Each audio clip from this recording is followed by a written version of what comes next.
আর্থিক সংকট কাটাতে বাড়িতে কোন কোন জিনিস আনার পরামর্শ দিচ্ছে বাস্তুশাস্ত্র। সকলেই কঠিন পরিশ্রম করেন অর্থ উপার্জনের জন্য, যাতে তারা সারা জীবন ভালো থাকতে পারেন তার জন্য। তবে অর্থ উপার্জন করলে সবাই যে ধরে রাখতে পারেন তা নয়, কারণ বাস্তু ত্রুটির কারণে অনেকেরই কিন্তু অর্থ খরচ হয়ে যায়। যদি আপনি আর্থিক দিকে উন্নতি করতে চান এবং দারিদ্রতা কমাতে চান তাহলে এই টিপসগুলি মানতে পারেন। 1. পিরামিড। বাস্তুশাস্ত্রে পিরামিডের বিশেষ গুরুত্ব রয়েছে। ঘরে পিরামিড রাখলে বাস্তু দোষ দূর হয়। যেমন সোনা, রূপো, পিতলের পিরামিড আপনি বাড়িতে রাখতে পারেন। এতে আর্থিক সংকট কেটে যাবে। তবে বাড়ির এমন জায়গায় রাখবেন যেখান থেকে আপনার বাড়ির সদস্যরা সবাই দেখতে পান এটি। যেমন ধরুন আপনি ডাইনিং রুমে এটি রাখতে পারেন। 2. পঞ্চমুখী হনুমানের মূর্তি। আর্থিক দিকে উন্নতি করতে চাইলে বাড়িতে পঞ্চমুখী হনুমানের মূর্তি বা ছবি রাখুন।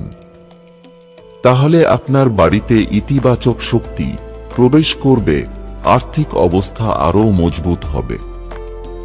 দক্ষিণ পশ্চিম দিকে এই পঞ্চমুখী হনুমান রাখলে আপনি নতুন সম্পত্তির মালিক হবেন। আপনার দারিদ্রতাও কেটে যাবে। 3. দেবী লক্ষ্মী ও কুবেরের মূর্তি।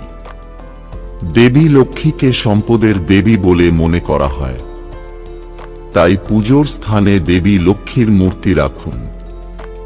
যদি দেবীর সঙ্গে পদ্মফুল থাকে তাহলে কিন্তু তা আপনার পরিবারের জন্যই খুব শুভ।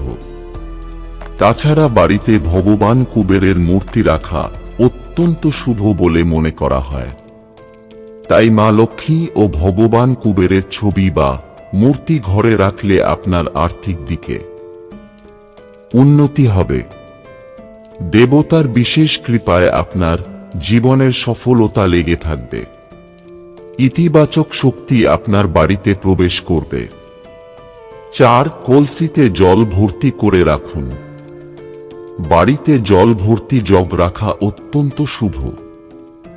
বাড়ির উত্তর দিকে সবসময় জল ভর্তি জগ রাখবেন। এতে আপনার বাড়িতে ইতিবাচক শক্তি বিরাজ করবে এবং নেতিবাচক শক্তি বিদায় নেবে। যদি জগ না থাকে তাহলে কলসিতেও জল ভর্তি করে রাখতে পারেন। বলা হয় এটি রাখলে আপনার বাড়িতে আর্থিক দিকে খুব উন্নতি হবে এবং জীবনে সফলতা অর্জন করতে পারবেন আপনি। বন্ধুরা, ভিডিওটি ভালো লাগলে লাইক করুন এবং আমাদের চ্যানেলে নতুন হয়ে থাকলে সাবস্ক্রাইব করুন। ধন্যবাদ। আপনার দিনটি শুভ হোক।